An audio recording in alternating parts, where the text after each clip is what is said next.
Como diante deste Deus que tem um plano soberano, a queda é possível.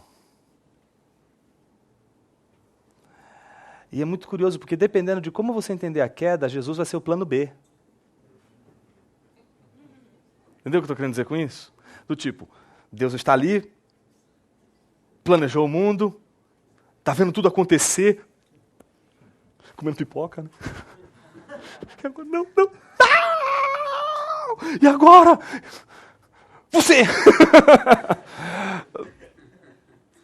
Jesus não é plano B, não é? Jesus não é um escape, um tapa-buraco no plano, não é aquilo que na teoria a gente chama de ad hoc, né? Quando a teoria não funciona, você faz um ad hoc para tentar corresponder àquele determinado dado que a teoria não está conseguindo atender. Então Jesus não é um ad hoc, Jesus não é o plano B. Jesus faz parte de um grande plano, de um plano perfeito, que só poderia ter sido elaborado por Deus, por um ser perfeito. Então as coisas não aconteceram no susto. Dependendo de como você enxergar a queda, você vai entender que nenhum pecado teu é uma coisa que, ao fazer, Deus vai fazer... Deus não vai se assombrar com seus pecados, Deus não vai se assustar com a vileza de seu coração. Jesus, quando olha para Pedro, Jesus não está dizendo assim, seu miserável, eu não quero mais olhar na sua cara, porque eu sei que você vai me negar. Ele sabe que ele vai negar daqui a pouquinho, né? Então quem é você? Jesus não fica com raiva dele, não pula no pescoço dele, seu traidor! Jesus sabe que ele vai negar. Então Jesus não está nem um pouquinho assustado com ele. Diz, hoje mesmo você vai me negar 3 vezes, mas o problema é o lado de lá. Não, o senhor não sabe o que o senhor está falando. O senhor não me conhece. Jamais te negarei. Ainda que seja necessário morrer por tua causa. E todos os outros concordaram, Jesus, sei. E aí Pedro nega Jesus 3 vezes. Ao encontro dos olhares, Pedro cai em tristeza porque caiu, pecou, falhou. Mas como ele é o Senhor da história, ele não lida com plano B, não lida com isso, com essas questões, né?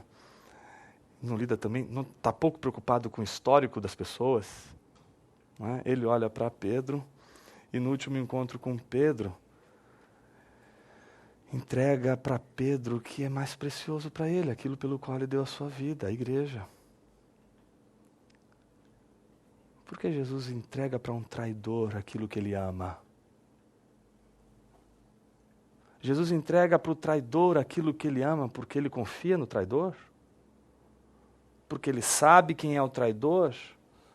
Ou porque ele sabe que quem governa o traidor, que quem ama o traidor e quem tem um plano para a vida do traidor é ele mesmo. E é ele mesmo que vai usar traidores para a sua glória.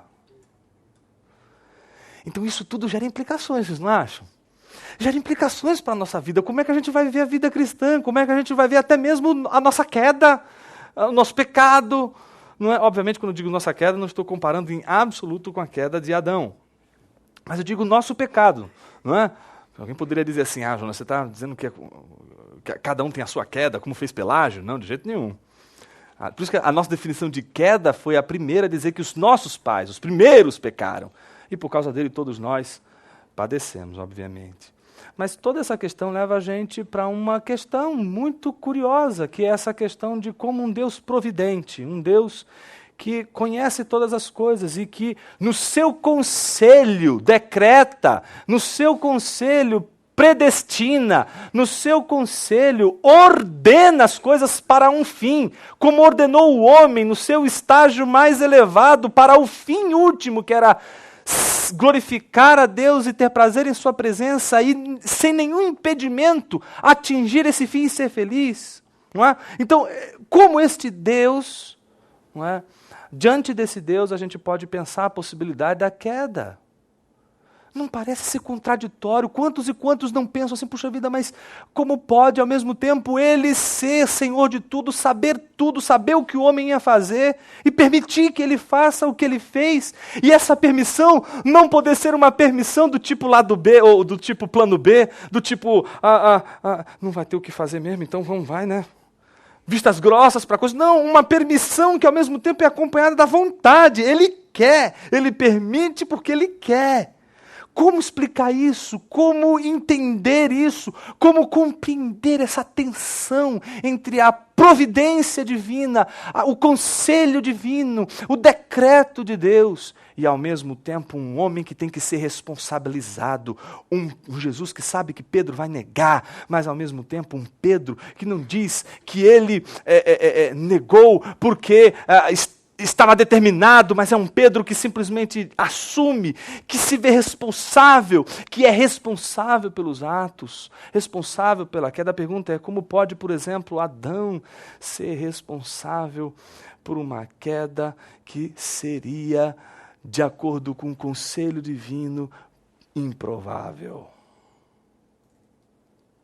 Como pode, em outras palavras, alguém privado de liberdade ou alguém livre ser ao mesmo tempo ordenado? Olha o silêncio.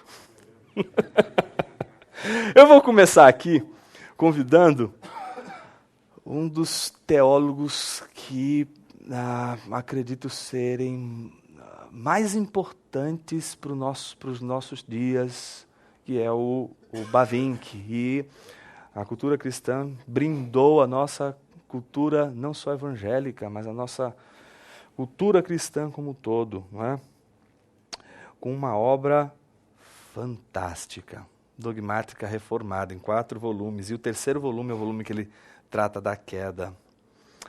E ele diz uma coisa muito interessante. Ele diz, o mundo caído no qual vivemos se apoia nos fundamentos de uma criação que era boa. No entanto, mal acabou de ser criado e o pecado entrou nele. O que ele diz? A origem do pecado é um mistério. Aí um dia fica triste.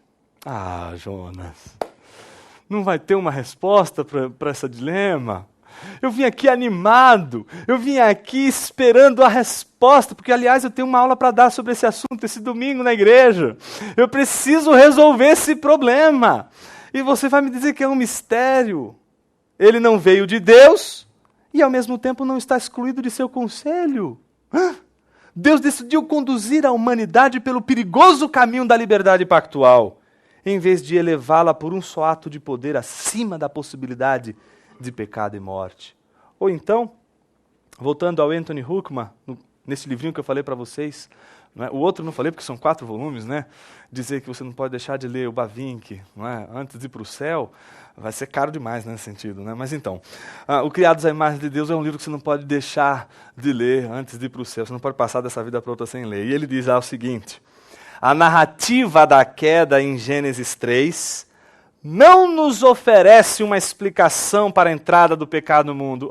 Não, Jonas, por favor, eu vim aqui esperançoso para entender, para compreender. Olha, e se você não me der, eu tenho algumas alternativas aqui. Se você me permitir, eu vou testar aqui. Trata-se de um mistério, olha a ênfase disso, gente, que jamais poderá ser explicado. O que ela nos informa é que, em um determinado ponto no tempo, o pecado entrou no mundo dos homens. Confissão de Fé de Westminster.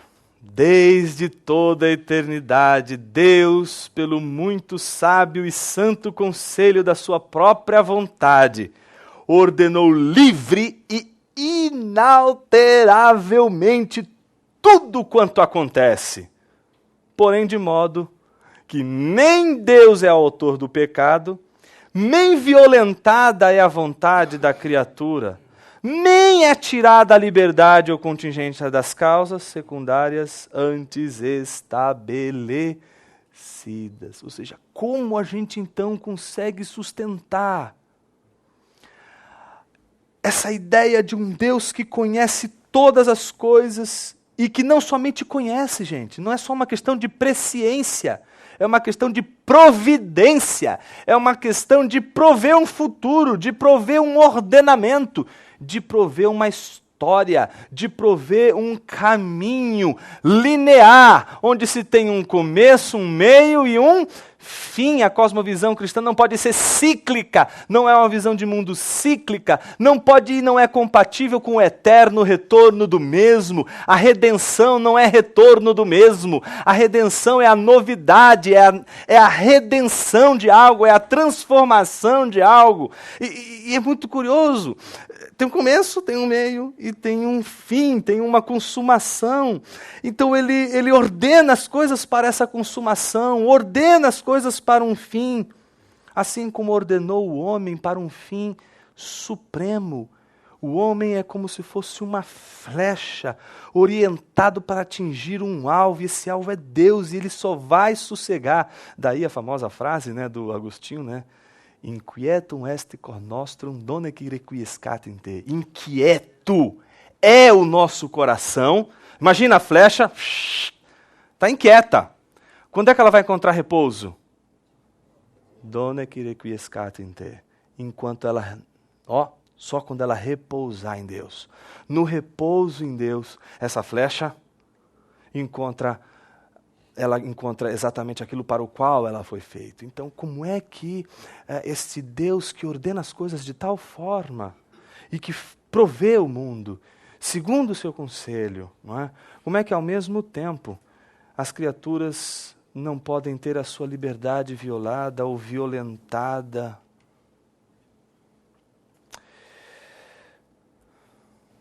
Primeira coisa, a tentação é olhar para as duas coisas e dizer, é uma contradição. Gente, e dizer que é uma contradição, daí para dar um salto de fé, é só um salto. Entendeu isso? Se você dizer uma contradição, aí você fala assim, bom, vou sacrificar agora a minha inteligência e vou dar um salto de fé. Vou dizer, acredito porque a Bíblia assim o diz. Então você simplesmente dá um salto de fé, simplesmente apostando. E o problema não é o salto da fé. O problema é a aposta que leva o salto da fé. A aposta de que o que está sendo dito é contraditório. E é sobre isso que eu gostaria de começar dizendo e começar a colocar como um primeiro argumento sobre como lidar com essa questão, como lidar com essa tensão, que é o seguinte: o fato das duas coisas serem misteriosas e a gente às vezes não ter condições de teólogos brilhantes como Bavinck ou como Huckman, por exemplo, que a gente acabou de ler, chegarem à conclusão de que é um mistério, jamais vamos conseguir entender, jamais vamos conseguir compreender essa complexidade. Então, daí a gente poderia, seria um passo para dizer que é uma contradição. Óbvio, eles não fazem isso. Veja, isso não significa que a crença na providência de Deus e, ao mesmo tempo, na responsabilidade do homem, implica uma contradição. Para a gente entender o porquê que isso não implica uma contradição, porque não é algo irracional, porque não é algo não plausível crer na providência de Deus e na responsabilidade humana, a gente precisa, em primeiro lugar, entender o que é uma contradição. E aí a gente entra em que campo, gente? No campo da lógica, no campo do raciocínio. E aqui eu acho que vai fazer todo o sentido do mundo aquela ideia da corrupção extensiva da queda. Lembram? O que é a ideia da corrupção extensiva da queda? A ideia da corrupção extensiva da queda não diz respeito ao fato de que pessoas não podem ser inteligentes. Não é? De que quem não é regenerado não pode ser, portanto, inteligente, não pode fazer o bem e não pode conhecer a verdade. Não é? O Lewis vai dizer lá no Cristianismo Puro e Simples uma coisa muito interessante. Não é porque você é cristão que todas as outras religiões, naquilo que dizem ser verdadeiro e é verdadeiro, elas estão dizendo uma inverdade porque não são cristãos. Aí ele vai dizer, o problema está quando o cristianismo diz algo que é verdadeiro e todas as outras discordam ou contrapõem.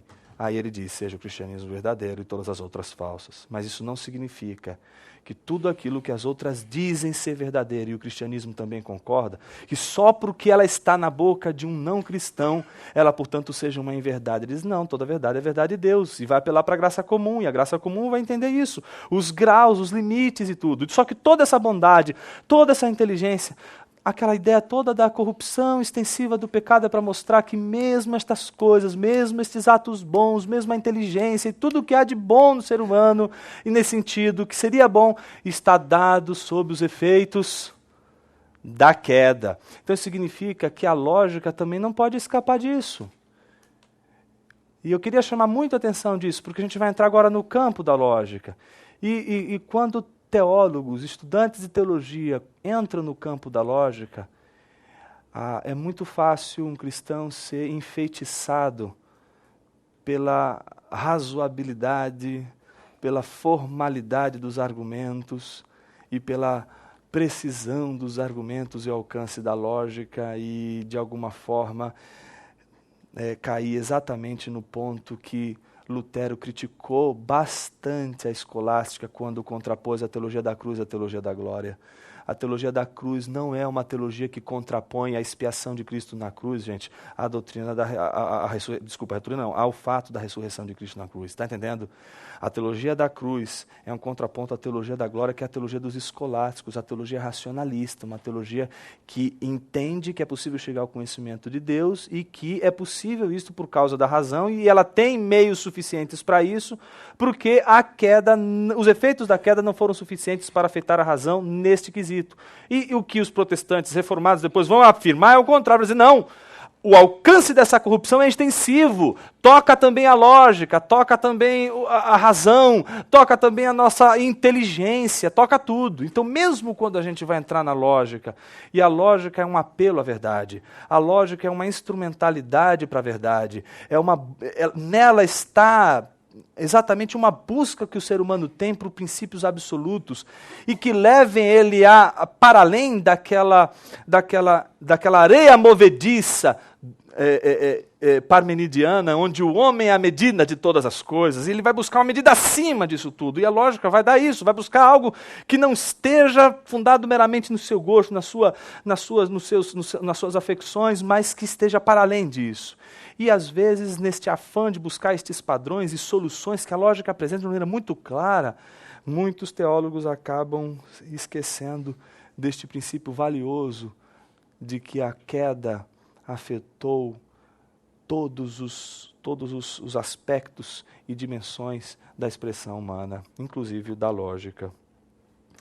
Por isso, entender que a lógica divina é a mesma que a lógica humana, e que entre a mente divina e a mente humana existe uma identificação pela via da lógica, pode ser positivo como pode ser negativo. E eu gostaria de destacar o que seria negativo. O que seria negativo seria prescindir do fato de que aquele que opera com a lógica opera sob os efeitos da queda. E como que funciona isso? Bom, em primeiro lugar, vamos pensar a contradição nesse contexto lógico que eu estou apresentando, obviamente pensando que a lógica não vai responder tudo o que a gente está dizendo, mas, ao mesmo tempo, é importante a gente entrar nisso tudo, porque quando a gente se pergunta se há uma contradição, a providência divina e a responsabilidade humana, no fundo, a gente já entrou numa questão lógica, a gente quer saber por que as coisas, como que faz sentido, porque se é uma contradição, qual é o problema de uma contradição? A gente não consegue acreditar. Se é provado para a gente que estamos diante de uma contradição, simplesmente não dá para crer, a não ser que a gente dê um salto. E o salto da fé é simplesmente o sacrifício do intelecto para a fé. Então, você sacrifica a razão e dá um pulo. Como se aquilo que você vai crer não fosse razoável, fosse até contraditório, mas você dá o salto. Enfim, é contra isso que eu vou também colocar essa questão toda. A gente não precisa dar um salto no escuro, a gente não precisa simplesmente implodir toda a possibilidade de plausibilidade dessas relações, mas a gente precisa afirmar o mistério de alguma maneira e entender como que ele deve ser afirmado, é o caminho de hoje, né? Por isso, em primeiro lugar, o que é uma contradição? Bom, uma contradição formal, bem simples, é uma afirmação e uma negação de algo ao mesmo tempo e no mesmo contexto. Está claro? Então, por exemplo, A é A e A não é A. Isso seria uma contradição em quaisquer circunstâncias, né? Do tipo, Jesus é Deus, Jesus não é Deus. Ou então, contradições, como, por exemplo, contradições que eu diria talvez malufianas, né? Do tipo, eu não estou aqui. Né? Você está aqui, o sujeito está aqui, ele está dizendo, eu não estou aqui. Então você tem ao mesmo tempo duas afirmações. Né? Você tem ele que está aqui e você tem ele dizendo, não estou aqui. Então uma afirmação e uma negação de algo ao mesmo tempo. Isso é uma contradição. Então, Jesus é Deus e Jesus não é Deus é uma contradição. Então se o sujeito afirma Jesus é Deus e Jesus não é Deus, ele cai em contradição. O problema de cair em contradição é que você não consegue acreditar nessa proposição. Eu vou dar um exemplo, quadrado redondo. Eu digo, existe o quadrado redondo. Mas está de brincadeira, não tem como, isso é contraditório, não dá, não tem como. Não dá nem para pensar, não dá nem para pensar numa coisa como essa.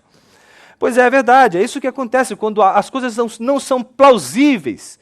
Simplesmente a gente não consegue sequer acreditar. Se elas não, então o que eu estou dizendo, preste atenção. Se algo não tem sentido, a gente não consegue sequer crer. Isso não significa que algo que tenha sentido seja algo compreensível, algo que eu possa entender, algo que eu possa simplesmente explicitar, explicar.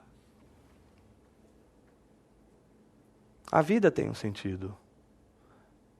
A pergunta que eu faço é, todos os seres humanos sabem disso? Para todos os seres humanos, o mundo faz sentido? A compreensão ou não do sentido não significa que ele exista ou não. Tá certo? Então uma coisa pode ter sentido, pode fazer sentido, pode ter razoabilidade, mas mesmo assim eu não conseguir entender. E o fato de você não entender não significa que não haja sentido. Uma contradição é, portanto, uma afirmação e uma negação de algo. Portanto, uma contradição seria dizer que Deus é um Deus de provisão, é um Deus que, segundo o seu conselho, planejou e predestinou, predeterminou, preordenou toda a sua criação. E Deus não preordenou, não predestinou, não predeterminou, não planejou toda a sua criação. Isso seria uma contradição.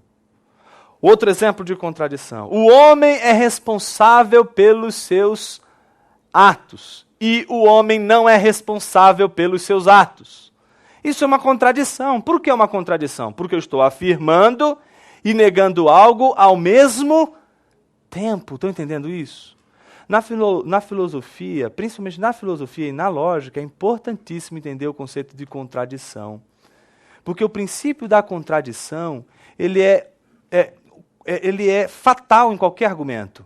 Se em um argumento há a contradição, simplesmente esse argumento está totalmente comprometido, não pode nem ser defendido e nem ao menos crido, senão sob o pressuposto do sacrifício do intelecto. Então, para você acreditar em algo que você não vê nenhum sentido, porque você acha um absurdo, porque você acha irracional, você vai ter que sacrificar seu intelecto para poder crer. Mas não existem apenas... Quando existem situações que a gente não consegue compreender, como duas afirmações podem ser afirmadas ao mesmo tempo, na lógica você não tem apenas a contradição, você tem também a antinomia. Já ouviram falar nisso? O que é uma antinomia? É a declaração de duas proposições ao mesmo tempo e no mesmo contexto que geram uma... Perfeito, uma aparente contradição. Gera uma contradição? Não, é uma aparente contradição. Vou dar um exemplo clássico de antinomia, a luz. Se alguém diz assim, a luz é uma partícula, a luz é uma onda, qualquer uma das duas respostas é verdadeira. A pergunta que a gente faz é, Mas como pode a luz ser onda e partícula? Não é errado dizer que ela é onda e partícula, porque é o que ela é. Então, as duas afirmações sendo feitas ao mesmo tempo geram uma aparente contradição. Gente, não é só a física, mas é a matemática, a filosofia que está cheia de antinomias. Quando você abre, por exemplo, a metafísica de Aristóteles, se você não acredita, se você achar que antinomia não é possível, você vai ter que destruir a metafísica de Aristóteles, vai ter que destruir os diálogos aporéticos de Platão, que são diálogos onde ele vai discutir um monte de coisas que são difíceis de compatibilizar e que, no fundo, você termina, o debate não termina com uma solução, o debate termina com duas verdades que não podem ser negadas e que ninguém consegue uma solução, por isso é aporético, não tem uma saída, não tem uma solução, mas é sustentada a tensão. Se não for possível a antinomia, gente, não vai ser possível filosofia, não vai ser possível ciência alguma. Antinomia diz respeito a verdades que não podemos negar, mas que, preste atenção, olha para mim, preste atenção, ao serem afirmadas no mesmo contexto, ao serem afirmadas na mesma situação, no mesmo contexto, elas geram uma tensão que a gente não consegue entender. Como pode as duas existirem ao mesmo tempo? Como pode afirmar as duas coisas ao mesmo tempo e elas serem verdadeiras? Um exemplo de antinomia é Jesus é Deus e Jesus é homem. Do ponto de vista formal da lógica, isso é uma contradição? Não, porque o que seria uma contradição? Jesus é Deus e Jesus não é Deus. Você afirma e nega a mesma coisa. Isso gera uma contradição. Mas Jesus é Deus e Jesus é homem não é uma contradição. Assim como quando o sujeito apresenta num conjunto, né, a sua crença, Deus é todo-poderoso, Deus é todo-bondoso, o mal existe, são três afirmações, são três proposições que, ao serem afirmadas ao mesmo tempo, você diz, não, deve ter uma contradição, não pode o mal existir e Deus ser todo-poderoso e ao mesmo tempo todo-bondoso. E quando você entra nesse jogo, quando você entra nessa tensão, você descobre, em primeiro lugar, o seguinte, que há uma tensão, uma aparente contradição. E quando você começa a estudar e ver, peraí, mas não tem contradição nenhuma, para ter uma contradição aqui, eu precisaria, nesse conjunto de crença, eu precisaria dizer, Deus é todo-poderoso, Deus é todo-amoroso, o mal existe, Deus não é todo-amoroso. Entendeu? Aí eu tenho uma contradição, porque eu já estou afirmando lá em cima que Deus é todo-poderoso e agora eu afirmei que Ele não é todo-poderoso, aí eu gero uma contradição. Porque contradição é sempre a afirmação e a negação de algo no mesmo contexto. Agora, quando eu estou diante de verdades que eu não posso negar, como por exemplo, Deus é todo-poderoso, Deus é todo-amoroso, o mal existe, são proposições que eu não posso negar a sua veracidade, mas eu não sei explicá-las. Não é pelo fato de não saber explicá-las que elas serão contraditórias. Então, num primeiro momento, o que eu estou tentando chamar a atenção é de que o fato de você não saber explicar uma determinada tensão que é aparentemente contraditória, não significa que ela seja contraditória. Portanto, a nossa defesa é de que há antinomia. Os homens são agentes livres. E a pergunta que eu faço, de que estado eu estou falando? Antes ou depois? Antes. Então é disso que a gente está falando. O problema, a tensão, é do estado anterior, não é do estado posterior. O estado posterior, a gente não tem absolutamente nenhuma razão para justificar ou para questionar. A nossa maior dificuldade não está tanto no depois. É claro que vai ter dificuldades, obviamente, mas não é tanto como a anterior. Não é? Então, aí ele diz, a antinomia, a ideia é essa, a antinomia, os homens são agentes livres e Deus é soberano, não é uma cãibra cerebral. Portanto, o sujeito que apela para a ideia da antinomia e diz assim, eu não tenho uma solução para isso, não pode ser acusado, esse cristão é um cristão que não é preguiçoso, não gosta de pensar, não gosta da lógica, por isso ele não consegue resolver o problema do mal, por isso ele não consegue resolver o problema da soberania e da responsabilidade de Deus, dos homens. Então, é falta de estudo. Se estudar, chega lá. Então, não é um problema de cãibra cerebral, não é um problema de você não exercer bem as suas faculdades cognitivas, mas se trata apenas de um mistério. Um mistério que não conseguimos desvendar. Ela não é falsa nem irracional, tá entendendo? O fato de eu dizer e defender, por que eu estou fazendo a defesa do mistério? Porque o mistério não nos obriga a dar o salto da fé. O mistério não nos obriga a um salto no escuro que pressupõe o sacrifício do intelecto em detrimento da fé. Ou, desculpe, em favor da fé. O salto da fé de um cristão que acredita em Deus a despeito de entender algo é diferente do salto da fé daquele que não consegue entender algo e, pelo contrário, entende que isso é um absurdo. Mas porque é um absurdo, resolve dar um salto da fé. E o nome disso não vai ser cristianismo, o nome disso vai ser cinismo. É o sujeito que vai ter que começar a pregar aquilo que ele não acredita. É o sujeito que vai ter que começar a ensinar verdades que ele não acredita que são verdades. Porque simplesmente deu salto da fé e que entende que tudo é contraditório e que, portanto, só vai haver uma solução. Acreditando, jogando para o mundo da fé. Não, você afirmar o mistério ou a incapacidade de compreender isto, de compreender a dinâmica destas duas verdades, não significa que estas duas verdades ou a afirmação dessas duas verdades no mesmo contexto seja uma atitude irracional. Ela é apenas a expressão de um mistério que nos coloca diante de uma condição, a condição da incompreensibilidade, pelo menos no estado da vida presente. No entanto, a tentativa de resolver antinomias, e quando a gente encontra antinomias como essa, a gente fala assim, puxa vida, não posso ser uma contradição, isso não pode ser uma contradição. E todo crente honesto, ao ver isto, vai dizer assim, puxa vida, não pode ser uma contradição, porque se for uma contradição, eu não vou ter fundamento para crer.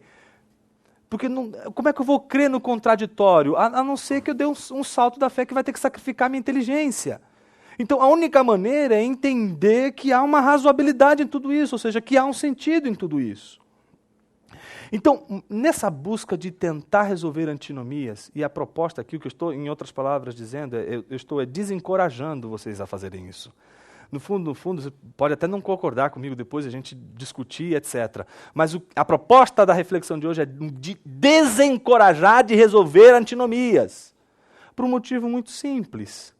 Às vezes, a tentativa de resolver antinomias pelo uso instrumental da lógica acaba se tornando um dos maiores responsáveis por criar jovens teólogos com ego massageado, por entender coisas realmente difíceis em lógica modal, por exemplo. É a febre que a gente encontra hoje na moçada do Facebook, na moçada virtual, que apresenta argumentos lógicos e reduz tudo à lógica. Então, para tudo tem que ser reduzido de alguma forma a um entendimento lógico. E tudo aquilo que é visto como mistério, tudo aquilo que não se enquadra a um jogo de linguagem, mas a uma outra espécie de relação, então é visto como obscurantista, ou é visto como ultrapassado, ou é visto como, olha, você está errado, você está caindo para o mistério, e isso aí você não resolve nada, e estaciona tudo. Então existe, parece que uma confiança além do normal na lógica. E, gente, essa confiança não está num sujeito apenas que olha o problema do mal e diz assim, puxa vida, o problema do mal não é contraditório, é uma antinomia, mas eu vou mostrar por que ela é consistente. Aí faz a defesa do livre-arbítrio usando lógica modal, modelo S5, para provar e tal, isso e aquilo, e pá, que é consistente sim, ponto. Isso está tanto presente numa perspectiva de uma defesa de um jovem fascinado pelo molinismo, como também está presente pelo outro lado, por um lado que vai ser fascinado por um determinismo radical, fatalista, e que vai encontrar uma lógica para determinar tudo, e tudo vai se encaixar muito bem. E, gente, isso é autonomia humana, isso é o pecado, é o efeito da queda no coração. É o crente, é o teólogo, é o intelectual cristão que não consegue se humilhar. É a soberba do coração que não consegue se curvar. A proposta dessa reflexão de hoje sobre a questão da tensão da antinomia não é uma proposta de destruição da razão, mas também não é tampouco uma proposta de enaltecimento da razão. Pelo contrário, não é uma proposta de destruição da razão para crer, mas é tão pouco dizer que a fé só pode ser resolvida com a razão. É o contrário, é o movimento da redenção, O movimento da redenção, ele não começa olhando para cima, ele começa olhando para baixo, de joelhos, colocando a nossa razão numa postura de humilhação. Não é destruir a razão, é dizer que a nossa razão acata, é dizer que com a nossa razão a gente recebe a revelação, de que com a nossa razão a gente entende o que é que Deus quer comunicar naquilo que pode ser entendido e naquilo que não pode ser entendido, ser recebido naquilo que não pode ser entendido e aceitar, se humilhar, entender que essa condição que a gente vive é a condição em que a gente vai ter que dizer, não sei, Senhor. A maior manifestação redentiva no intelectual, com o coração convertido, é quando ele de joelhos diz, não sei, Senhor. Toda arrogância cai, todo orgulho, toda prepotência de um jovem que tenta amarrar Deus na sua lógica cai, quando ele encontra o lugar mais alto onde sua cabeça tem que estar, que é ao pé da cruz. E ao pé da cruz, não vai ser encontrado ali um manual de lógica modal, modelo S1, S2, S3, S4, seja lá o que for. Ao pé da cruz, o que você vai encontrar é a declaração de quem você é e quem nós somos. Escravos do pecado. E é ali na cruz que a gente é liberto. É ali na cruz que a gente é redimido. É ali na cruz que o miserável se torna rico. É ali na cruz que o miserável é transformado. É ali na cruz que o miserável descobre o que ele não descobriria por si mesmo. É ali na cruz que ele descobre que existe uma felicidade que os bens materiais não vão oferecer, que tudo o que ele possui, as riquezas deste mundo não vão preencher, que o sucesso, que a fama, que o padrão elevado de intelectualidade que ele quer chegar não vai levar. É ali que ele vai encontrar realmente aquilo para o qual ele foi feito. É somente ali, na obra da cruz, que o sujeito vai entender que tudo aquilo que ele faz glorifica a Deus, independente daquilo que ele possa simplesmente fazer, que o ser humano, com a sua inteligência, ele, com a sua inteligência, vai glorificar a Deus. É aquilo que faz a gente, diante de um ateu, por dentro, dar risada e glorificar a Deus, dizendo, Senhor, ele está usando a inteligência que o Senhor deu até mesmo para te negar. É aquela coisa que vai fazer a gente enxergar, olhar a natureza e ver que a natureza discursa uma para a outra, glorificando a Deus. Vai ver o movimento de tudo que Deus criou sendo ordenado para ele e vai descobrir, puxa vida, é nisso que está a minha felicidade. A minha felicidade está na minha glorificação a Deus. E a glorificação, ela só pode acontecer no meio de gente humilhada, no meio de gente que era cega, que não podia ver, mas que de repente por um ato divino teve os seus olhos curados, ou por um ato selvagem do Evangelho, foi liberto de sua escravidão, foi liberto de sua incapacidade de amar a Deus, para amar a Deus. Ninguém vai acreditar que o amor a Deus é suficiente para fazer feliz, se não for pela graça de Deus, gente. Vivemos tempos hoje em que a igreja vai apresentar para pessoas uma proposta mais ou menos assim, olha, venha para Jesus, porque Ele vai te dar aquilo que você precisa para ser feliz. O carro, a casa, um casamento, enfim, coisas, bens. A gente vive num tempo em que a gente tem que perguntar se Deus é suficiente para a gente, se Ele nos basta. Quando a lógica ela se torna um ídolo. Quando a lógica rouba o lugar da glória de Deus, a vida de um teólogo não se torna mais a vida de um cristão quebrantado e consciente de sua condição de humilhação.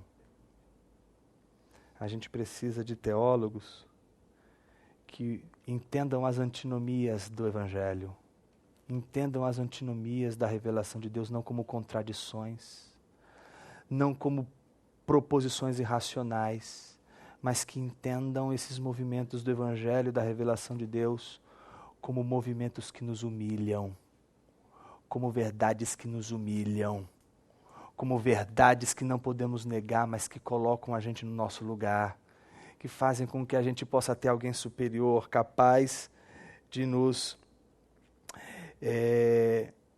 levar à nossa condição que não conseguíamos, que é a condição de glorificá-lo e ter prazer em sua presença. A gente precisa de teólogos que pensem assim, que pensem que a palavra de Deus é semelhante ao sol, ilumina todos a quem é pregada, mas não produz fruto entre os cegos. E nessa parte, todos nós, por natureza,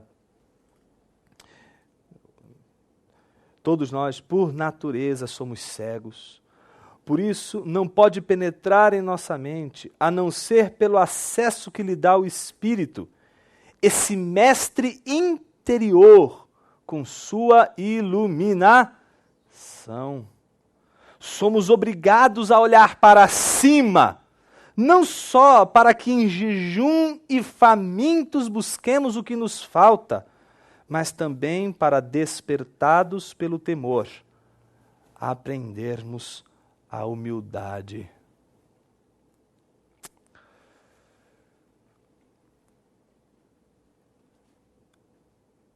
A queda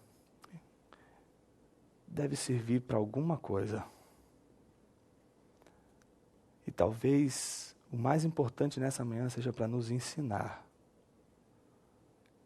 que todo princípio que prescinde da graça de Deus é um princípio idolátrico, jactancioso, soberbo, autônomo e que contrapõe a única via que pode levar o homem à comunhão com Deus, que é a via da humilhação.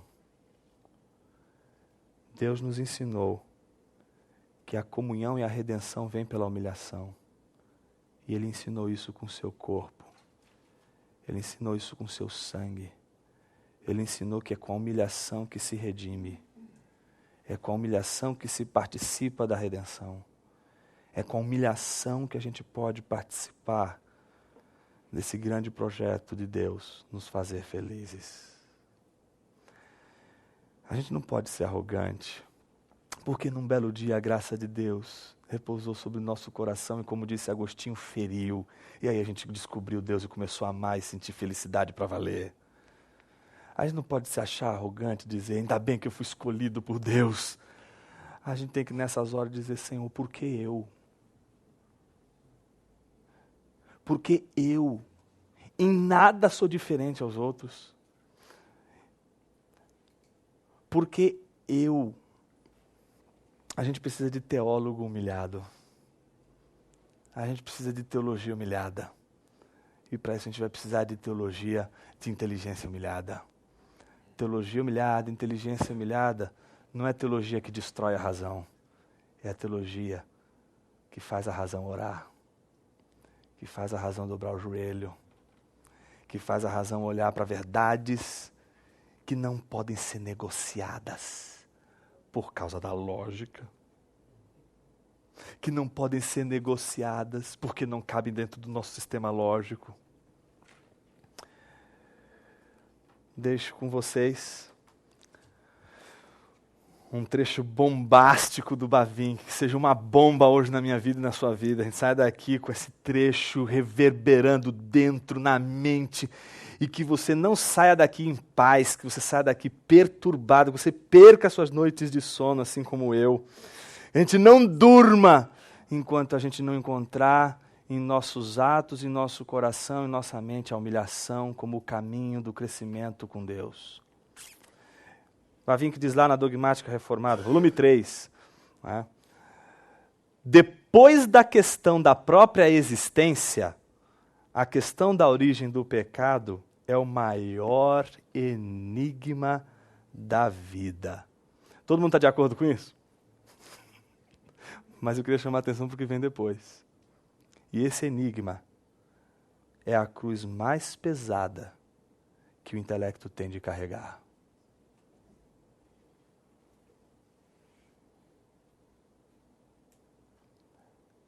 Essas antinomias que o Evangelho nos apresentam elas são como essa cruz, que só pode ser carregada por aquele que está disposto a se humilhar. Aquele que está disposto a dizer, não sei.